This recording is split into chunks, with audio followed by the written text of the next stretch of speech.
You're listening to Economics Detective Radio.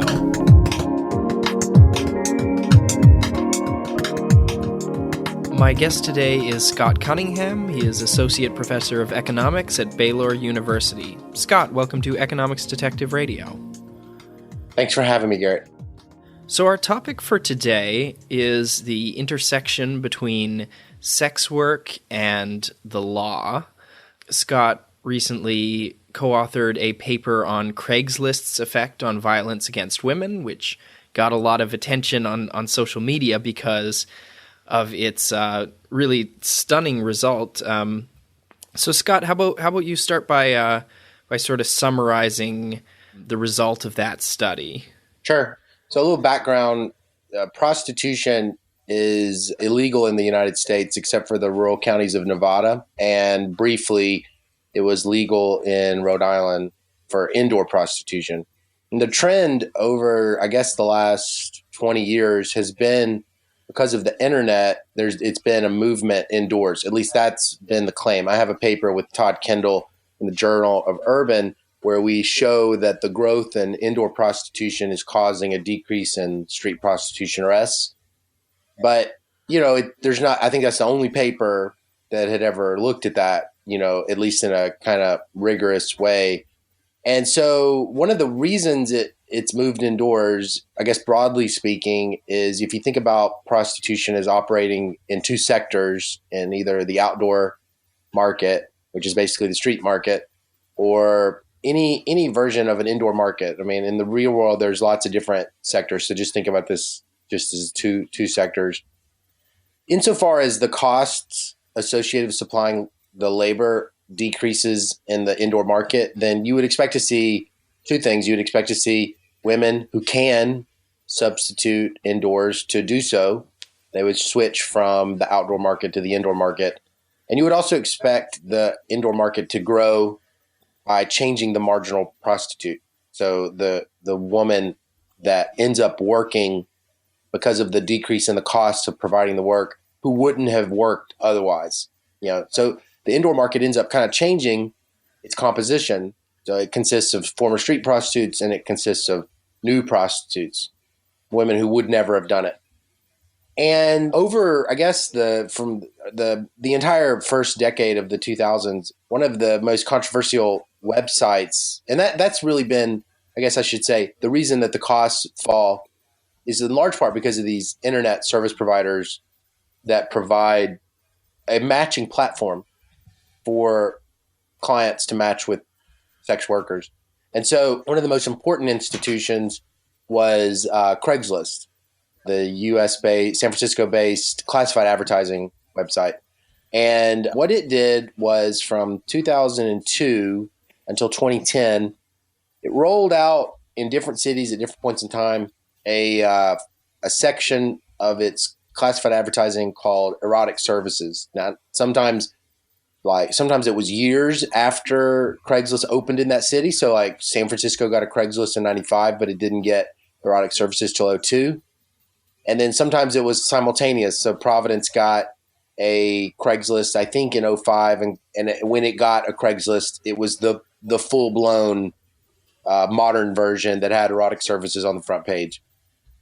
And erotic services was legal. It was legal for Craigslist to do this, even though it was captured early on by illicit sex workers. It was legal for them to have that service because the Communication Decency Act in 1996 basically protected internet service providers from any third party doing anything illegal with the website. So it's why Google is not held liable if you Google, how do I find drugs? Or if you even successfully find drugs using Google, that Google isn't responsible for that. So the Communications Decency Act really was pretty instrumental in allowing these internet service providers to grow. And erotic services was really instrumental because it basically provided low-cost advertising to sex workers. But it was very controversial. Even though it was legal, it was very controversial. And the police and district attorneys and activists constantly harassed the company until finally they decided voluntarily to shut down their erotic services in 2010. So from an applied micro I'm an applied microeconomist or sort of an applied labor economist. And one of the things that, I'm interested in is estimating causal effects of some intervention. Usually it's a law, but not necessarily. In this case, it was, really more of estimating the causal effects of technology, the rollout of a platform. So what we did was, what we were interested in was, what was the effect that this had on the safety of women? Because sex workers claimed that it made them safer.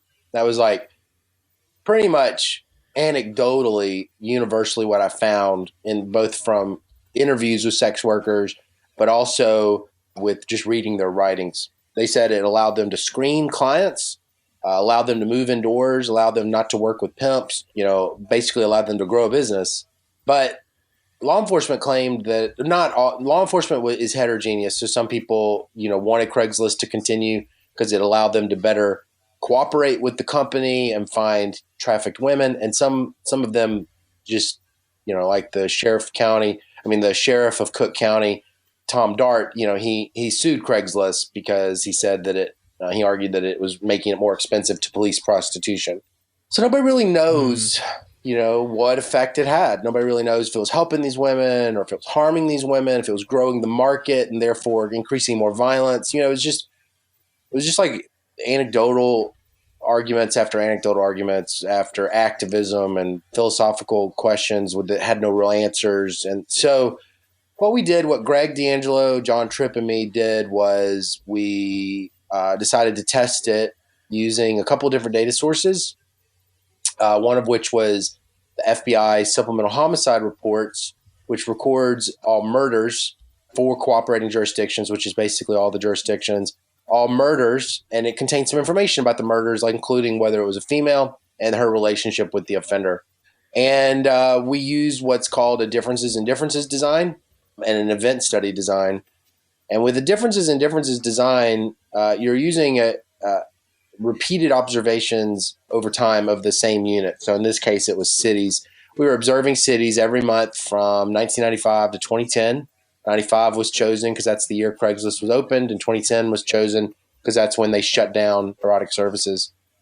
And we just look at, the effect that the opening of erotic services in that city in that month had on female homicide rates.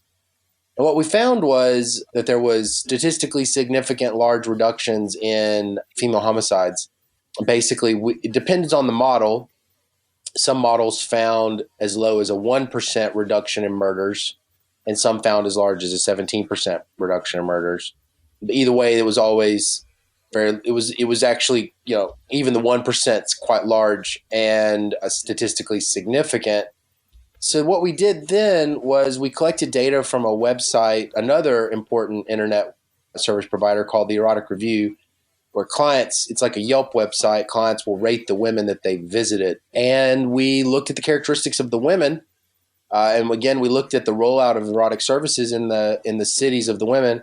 And basically what we found was that Craigslist appears to be bringing women indoors. So we can't rule out that it's causing them to screen more, but we can definitely say that the patterns that we're observing are consistent with women moving indoors. So the word street appears less often in the reviews themselves. The women are receiving lower performance scores, lower attractiveness scores, and lower prices after entry. But there's also evidence of just greater efficiency in the market. So we find that they're more likely to have a regular customer or a repeat customer. They're more likely to do in-calls than out-calls. And, we kind of come down by saying, what we think. It's not that there's not screening going on. We can't actually find evidence for that, but it is hard to test that. What we mainly find is it looks like the marginal sex worker on this website is a street prostitute. And she can only be on this website if she has an internet presence, an email address, or a website. So it appears to be there is some credibility to this claim that the women are moving indoors, which could explain this decline in female homicide rates that we're finding. Interesting. So I'm interested in your statistical design. When you, of course, I read your paper, but when you say that Craigslist was rolled out in different cities at different times, everyone who has a background in applied microeconomics and statistics, our ears perk up because, of course, that's a great way to have identification for different cities and to distinguish that from the trend. Right. But of course, it depends on this assumption that the particular time that Craigslist erotic services opened in a given city it's exogenous from trends in violence against women, right, and your other variables you're studying. So right. I think that seems like a pretty strong assumption. Do you want to talk about it a little? It's always a strong assumption, to be completely honest. It's an assumption, it's an untestable assumption. And so, what we typically do is we try to test kind of other implications of the violation of that assumption. So, like, for instance, let's say that there was declining, let's say Craigslist is entering declining places with declining violence against women. So what we do is we look at the pre-treatment, the pre-entry trends, and we find that the cities that are getting Craigslist erotic services really do resemble, in terms of female homicide rates, they're pretty flat before entry. There doesn't appear to be any systematic difference between those cities that get it and the rest of the country that hasn't gotten it yet. Secondly, we look at some other things that are related to general trends in violence more generally, but also violence against women. So we look at, things that really erotic services can't be testing. These are called falsification exercises. So we look at the effect of erotic services on murders of women involving an acquaintance, where the offender was an acquaintance, and we find no effects. We also look at the effect of erotic services on male homicides, which is a large number of total homicides. If it's just picking up general violence trends, we would expect that. We don't find any effect on male murders, and we find no effect on manslaughter. We also look at the opening of Craigslist itself, because if you remember, Craigslist enters a city like it did in San Francisco in 1995, but then doesn't update its website with the new, Craigslist 2.0 front page until sometimes later. We find no effect of Craigslist affecting female homicides. It's just erotic services. And then lastly, I think it's probably worth just mentioning this, Craigslist makes no announcement whatsoever before they ever make any change in their website. They have no advertising budget, basically. So it's always a surprise before they enter. So if you're thinking like somehow offenders could manipulate their position around, when erotic services is opening, that seems implausible since nobody knows it's coming. And then if it is just general violence trends, we should find it for these other things, but we don't. Yeah. It really seems like Craigslist choosing to add this page, to add the ability for sex workers to advertise themselves on it. It seems like that is exogenous to everything you're studying. It would be very implausible that whoever runs Craigslist is looking at violence against women and saying, "Hey, we gotta add this this site to this city because it has so much violence against women." It seems more like they were, they just got around to it when they did. Right. I mean, when they updated this front page to include erotic services, they updated it by adding 14 services. Erotic services was just one of them. The other one was legal, finance. It was a bunch of other stuff, So you'd have to argue they're deciding to open 14, 13 of which are completely unrelated to violence against women only, not violence in general, but violence against women. And they're choosing to enter cities, conditional on city fixed effects and year and calendar date fixed effects. Conditional on those things, they're also now choosing to enter at a particular point in time. I mean, the pattern appears to be, quite frankly, that they are entering big cities first, and then after that, they're moving kind of almost just how they're moving into cities that are closer to San Francisco first. So it's like, they're moving in those two directions, bigger cities and proximity to San Francisco. Yeah, it's actually. But I mean, you never know. The thing I guess that's always important to remember, even though I'm the author of the study, is just ultimately we don't know what would have happened to female homicide rates had erotic services not open. That's the fundamental problem of causal inference, is that you need to know both what happened in a world where they got erotic services and what would have happened at that same period in time had they not gotten erotic services. And that counterfactual doesn't exist. So, but it doesn't exist for minimum wage studies. It doesn't exist for, earned income tax credit studies. It doesn't exist for studies studying monetary policy or fiscal policy. That fundamental problem of causal inference is there for every single study.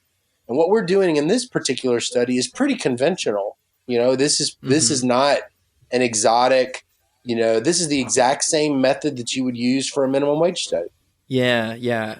The differences in differences. Yeah. And I think, when you're doing research and, you get your whole study designed together, all your data, and then you hit run in your statistical software, there's some outcomes that you hope for and some that you don't. So the worst outcome is no effect. In theory, if you're doing good science, then you should still be able to get published and everything, but people aren't going to be excited if you just show a zero effect. But then there's right. the other extreme where your effect is so implausibly large that it's almost it creates doubt just by being so large. So I think on social media, a lot of people latched onto that highest figure, the 17%, and just it boggles the mind. It would sort of imply that a huge portion of female homicides are sex workers, and that the rate of homicide against sex workers was reduced a huge amount. Do you want to comment on that? Yeah, I mean, I have, a couple of responses. That's kind of the smell test, and none of us were taught smell tests in econometrics, So if the design is appropriate, then the answer is what it is. I would challenge someone who says that number is too large. I would ask them where are they getting their priors from? Because there's no study that shows what prevalent. There's one study showing what the prevalence of all female homicide rates are that are sex workers, and it uses a very small sample, a very selected sample with extensive missing data. And that's it. I guess my response would be, I don't know how we know what the right number is. My second response to that is that we are at a point in the profession at the moment, not to get too technical, but we're at a point in the profession right now where there is a large preference for linear models.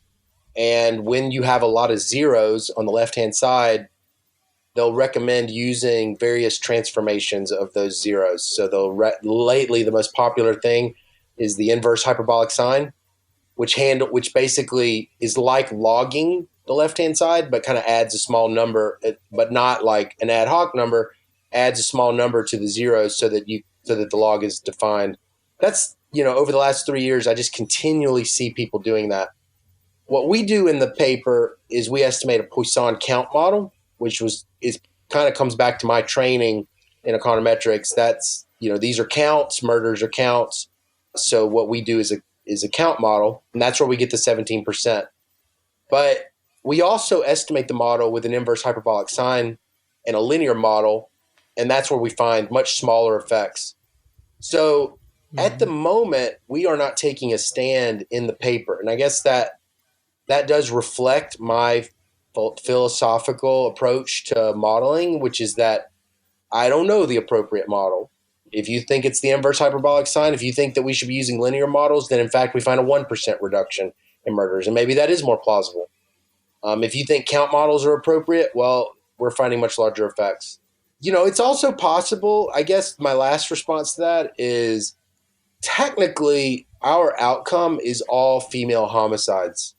Now, we do think in our paper currently that we are finding reductions in sex worker homicides, but a lot of the things that have come up on social media have made me question whether or not that we are limiting our interpretation.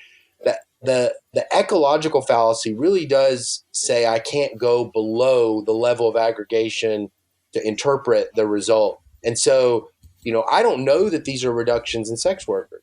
There could be spillovers, from this erotic services. It could be that, for instance, one of the things that's been suggested to me several times is that maybe violent men, violent husbands substitute towards sex work, and as a result of that end up being less violent at home. I mean, I don't know that that's credible. I don't know if that's plausible. I think one of the things that I'm constantly confronting in this research on prostitution and policy is that when you read the literature, there's very little convincing, credibly identified causal effects in the literature on prostitution. It's filled with a small sample bias and correlational analysis. And, so all I can say is if you believe that the rollout of erotic services is conditionally exogenous, and you believe our falsification exercises are reasonable, then we're finding anywhere from a 1 to 17% reduction. And if you believe that's implausible, I don't know what to say. We've done everything we know to do. I don't know if it's plausible or not. I just know that's the answer. Yeah, and from a policy perspective, we do cost-benefit analysis, but the cost of just allowing Craigslist to do this is zero. In fact, it's costly to shut them down. It takes you need to send them threatening letters and do lawsuits and all these things to prevent people from creating a platform like this. And so, right. with whether it's 1% or 17%, it doesn't really matter. It pretty clearly says that this is a beneficial thing, unless there's some other cost that might outweigh the change in homicides. Although that's hard to imagine because homicide is a pretty bad outcome. Yeah, murder is the costliest crime.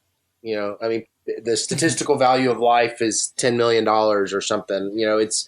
It's extremely these are non-trivial numbers, even if it's 1%, and they require no police resources. And in order to get 1 to 17% reductions in homicides using policing was just incredibly expensive. You would have to hire, anywhere from 10,000 to 200,000 or something, more police officers to get numbers these large. And cities are budget constrained in every dimension. And so I guess my research, the conclusion that I've come on my research is I think America doesn't really know what its policy goals are when it comes to illicit sex work. When it was mainly street prostitution, it was not controversial. There was this nuisance externality, with street prostitution. The women they were basically homeless, runaways, chemically dependent, mentally ill, interventions that, not entirely, but there was this non-trivial share of the street population that had a lot of problems.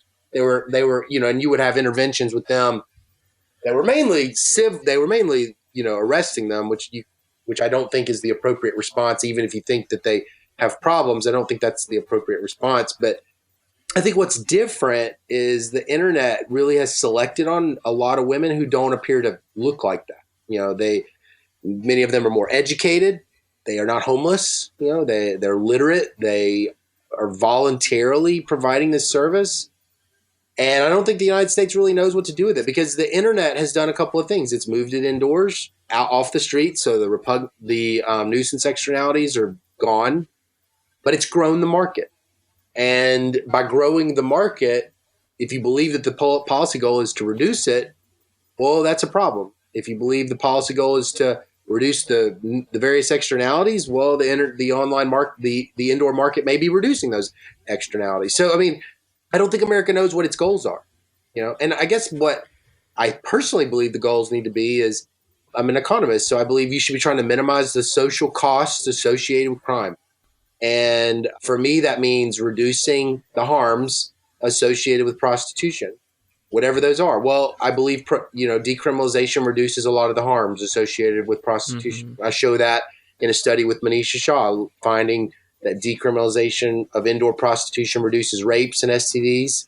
We're finding here the movement indoors reduces homicides. Other papers have found reductions in STDs and sexual assault associated with both quasi-legalization and movement indoors.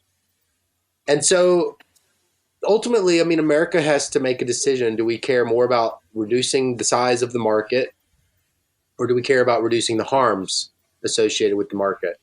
And I come down on the latter. And I think most economists do. But economists have very limited input when it comes to policy on things like this. Yeah, it's really interesting. I was thinking about it, about the negative externalities, the sort of nuisance externalities of having street prostitutes in public places, on street corners, etc. And just thinking about it, like, I know what those are from media, from old movies and such, but having grown up in the internet age, I'm not sure I ever actually saw one. So it does seem like that the sort of public face of prostitution has gone away. The thing that, if you ask someone to sketch out what they think a prostitute looks like, it would be very, very different depending on whether, it would be very different 30 years ago than it is today. And in fact, since most prostitution is invisible today, people might still just think of that image from 30 years ago, and even though they haven't seen it anytime recently. I think that's totally right. So you talked early in our conversation about, you briefly mentioned how one Rhode Island judge was responsible for decriminalizing indoor prostitution, and you have a paper on that in the Review of Economic Studies. Let's talk about that a little bit. What's the distinction between decriminalization and legalization? Well, with legalization, I guess it's just a wholesale.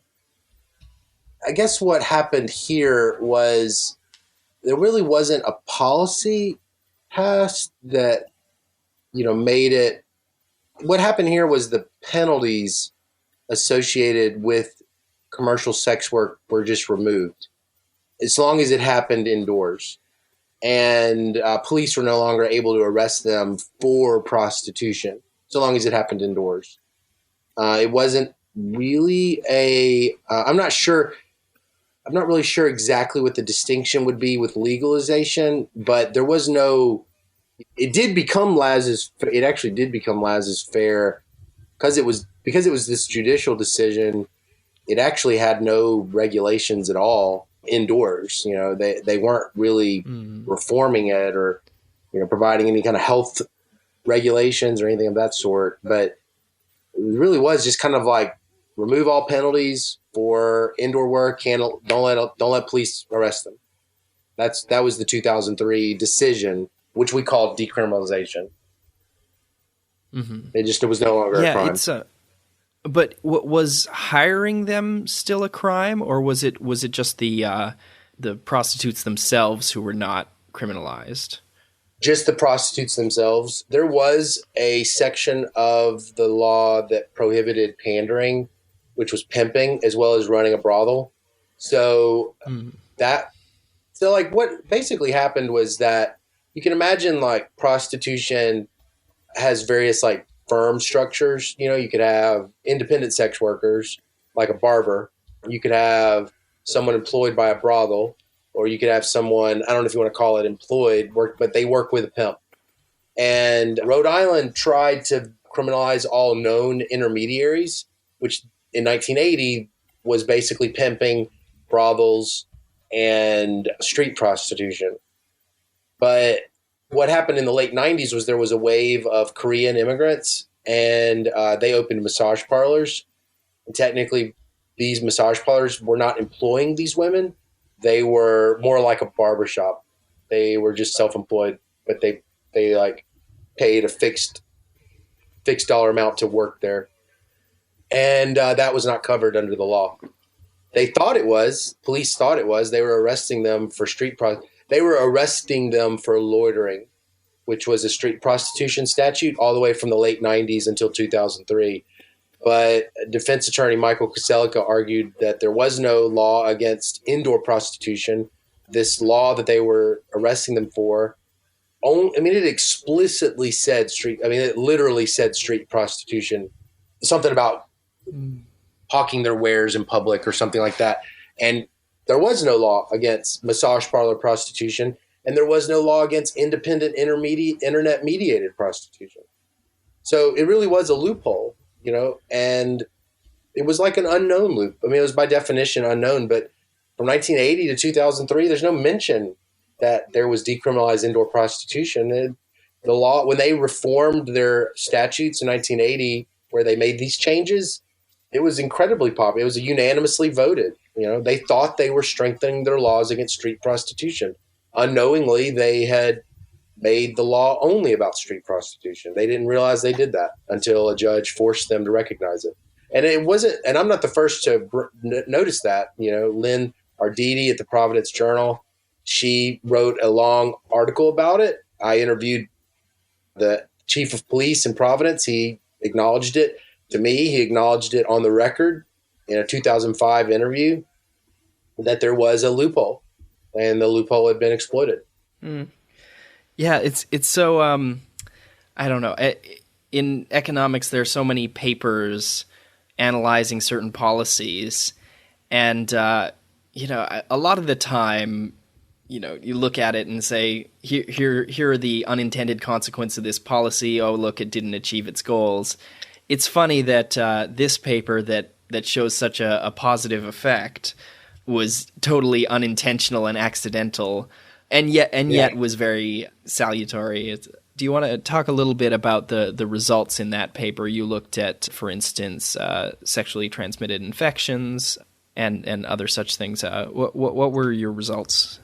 Yeah, one thing I'll just say is that it was such a, as a microeconomist, you're always looking for random events. If you come from my background, which has been heavily influenced by the labor economists and Don Rubin and Josh Angrist and David Card, how they approach policy problems using observational data, you're usually looking for some kind of quasi-random event. And the idea that a state would accidentally legalize prostitution, that can't, there's nothing I can think of that's more exogenous than that.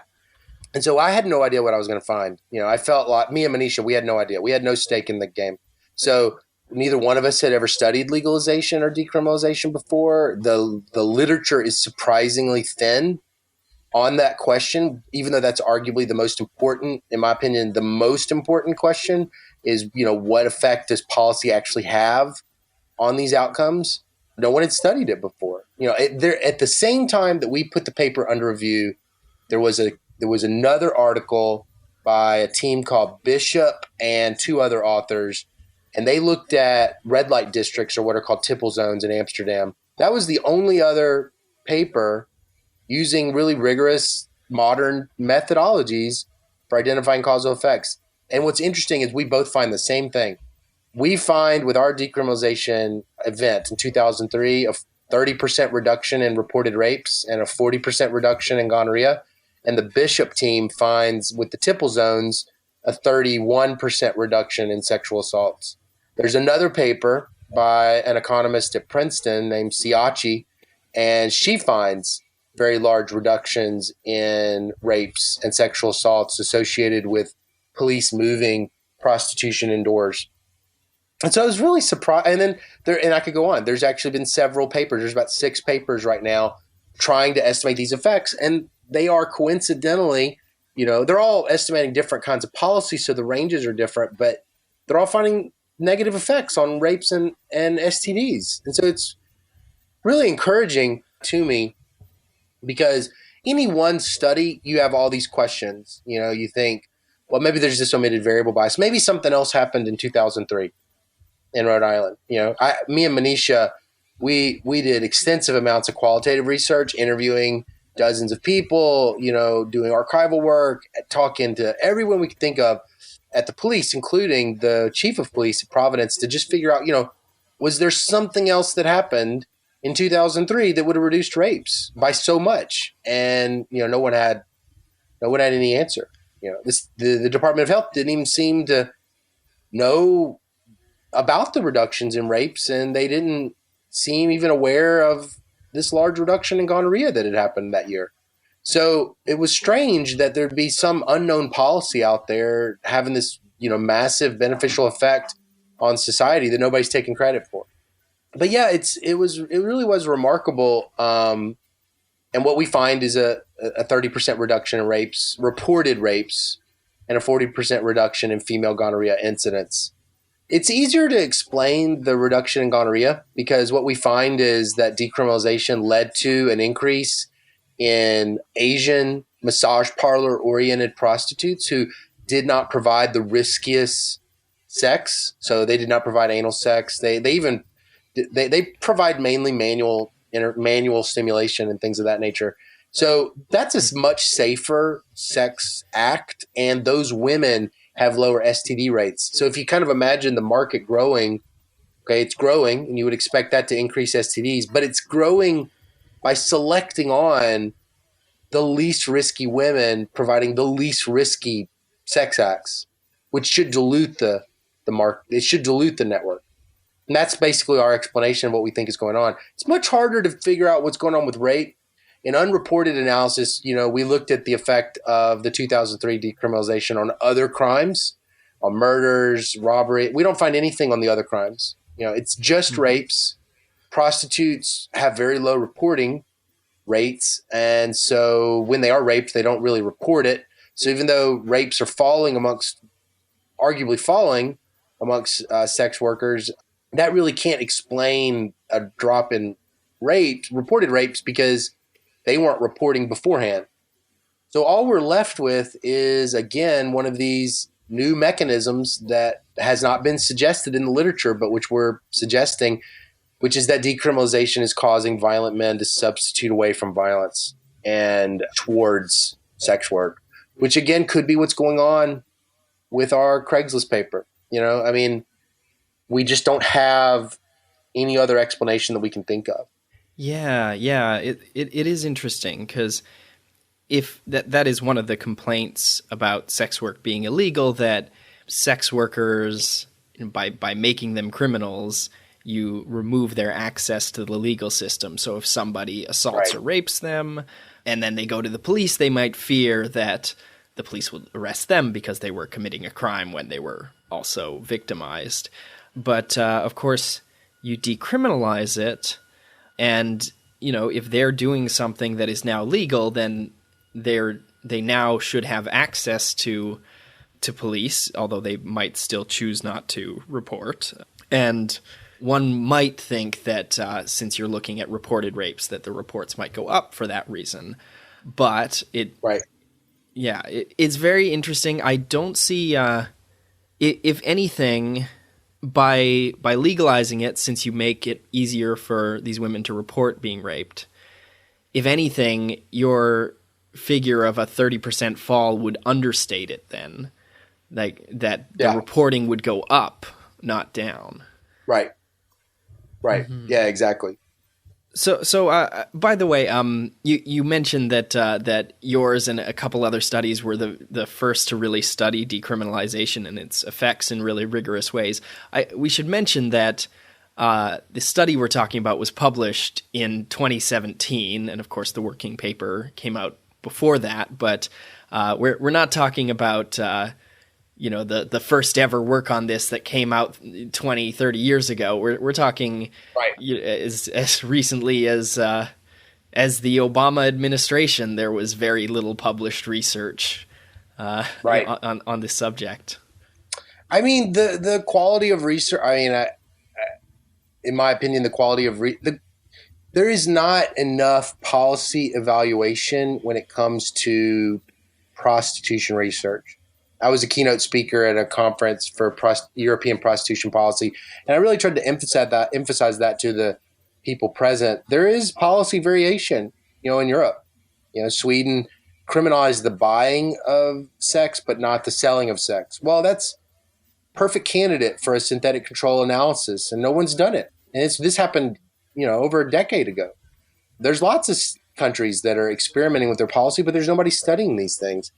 And I really encourage people to study this because if you're writing a dissertation, especially if you're in the area of crime or female health or gender or health more generally, there's lots of low-hanging fruit, frankly, for just trying to understand what policies work, which ones don't. Why would we maybe some of these other policies are better. Maybe some of these policies increase rapes.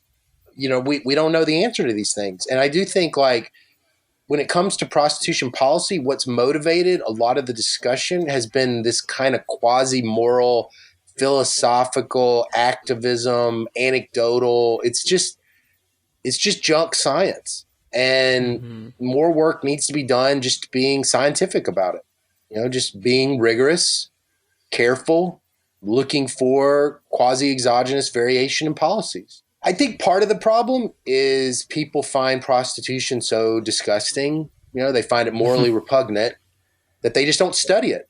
They don't want to think about it. And it's sufficient to them that it's gross. They just think this is wrong, so I don't even have to study it. And I just don't agree with that at all. Oh, wow. To imagine that a really important area of research would be neglected because the researchers themselves are uncomfortable about sex and about talking about sex in public and those sorts of things.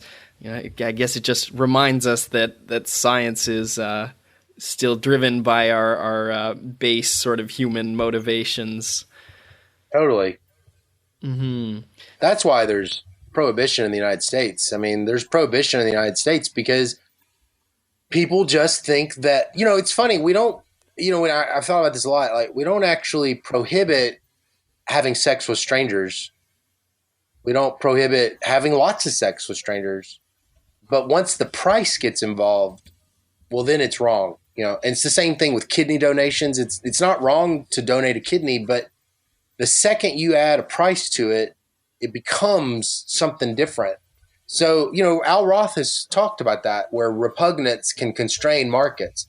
And usually what it is that when you buy and sell these things, to many people, they become wrong. But the underlying behaviors may not be wrong. It's something about the pricing of the behaviors that's wrong to people, which, it's fascinating. I mean, I don't really know where that's coming from. But it appears to be common to all cultures and rooted in something in our deep, evolved preferences.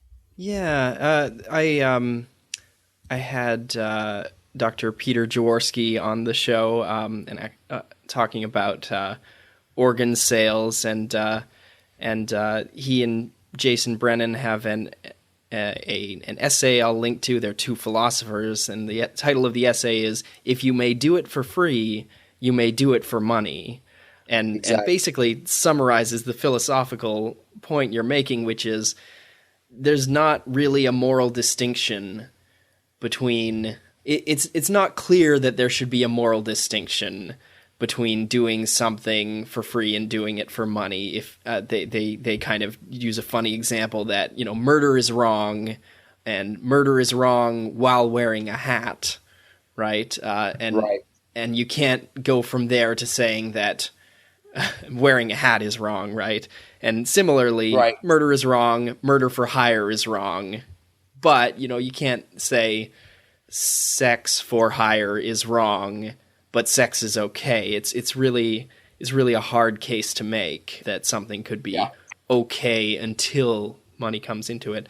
I wanted to, in the last few minutes, just ask about You said you conducted many sort of interviews and you went to people in the sex trade and talked to them, and you talked to people in law enforcement and stuff like that. That strikes me as something more like what a sociologist would do, and it's interesting to me that right. you as economists did that kind of work. Do you want to talk about that sort of hands-on approach to research?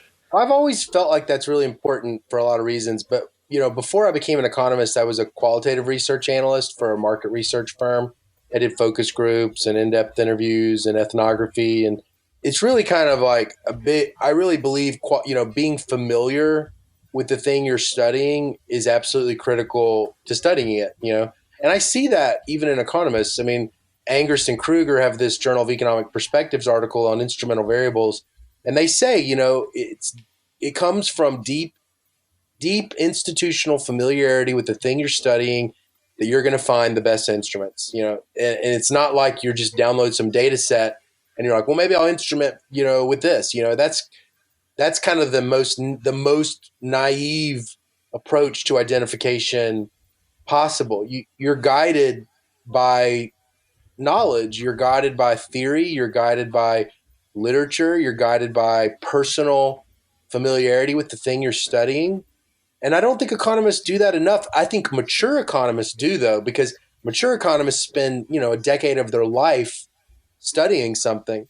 So that was part of why in '08, I fielded this survey. The survey for adult service providers is what we called it. And it was a convenience sample of about 700 American internet-mediated sex workers. And I just treated them like they were workers. And so I tried to design a labor market survey with just demographic questions and labor market questions, that were relevant to their work, but that were still at the end of the day, were just what I thought a labor economist would care about, their education level, their marital status, their years of experience, the specific long run and short run kind of supply questions. And even though I only published a couple of articles out of that survey, it more than the publication, it just taught me so much about the market. You learn so much by just asking someone to tell you about their job. And, the thing is about prostitution, it's no different than you or me. We love talking about our jobs. Everybody loves talking about their jobs. But prostitutes don't really have anybody to talk to about their jobs. They can talk to each other. But since there's so much stigma associated with it, they can't, there's a degree to which it's costly to share it. And so it was really meaningful just to sit and just, tell me about your job. Tell me about this experience. Tell me about why you got into this. Tell me what your plans are. What do you like about your job? What do you not like about your job? What are the, all this stuff, And so that is my scientific philosophy when it comes to studying anything, which is to follow Angrist and Kruger advice and just become deeply familiar with the thing you're studying, even if that means the project is going to be longer. So when it came to the Rhode Island project, it took us 8 years to write this paper. I learned about the decriminalization from Lynn Arditi's 2009 article written in the Providence Journal, and I immediately started studying it. And so I spent years interviewing Michael Kaselica, Lynn Arditi, the owner of the Providence Phoenix, the chief of police, the statistician at the Providence Police Department, the FBI, the state police, women's health organizations, emergency room doctors. I just wanted to know what was going on. Because I just think it's really vulgar to just run a diff and diff and not know what is in the data, not to know your data. Which you can think about knowing your data, meaning reading the code book, but I think meaning it in a bigger sense is just knowing what you're studying. That's the hardest thing to teach students. I feel like that really comes from experience and career ambition and passion for the subject. But I try to really emphasize that to my students, which is that you need to be I learned that from David Friedman, the statistician, when he talked about, how John Snow kind of basically solved the problem of cholera transmission in the 1850s in England. John Snow was studying cholera as a doctor and as well as an epidemiologist for decades. He was treating these. He had these theories he was working out. They came out of just familiarity with the thing he was studying. And some of his ideas were wrong, but he also hit pay dirt. He was absolutely right about the transmission mechanism of cholera, that it happened through the water supply. And so John Snow is one of my heroes. Angrist and Kruger and Card are my heroes. I really take that to heart and try to bring to every project, an extensive amount of background research. Shoe leather research is what they call it. And on that note, I'll conclude the interview. Scott Cunningham, thanks for being part of Economics Detective Radio. Thanks, Garrett, for having me.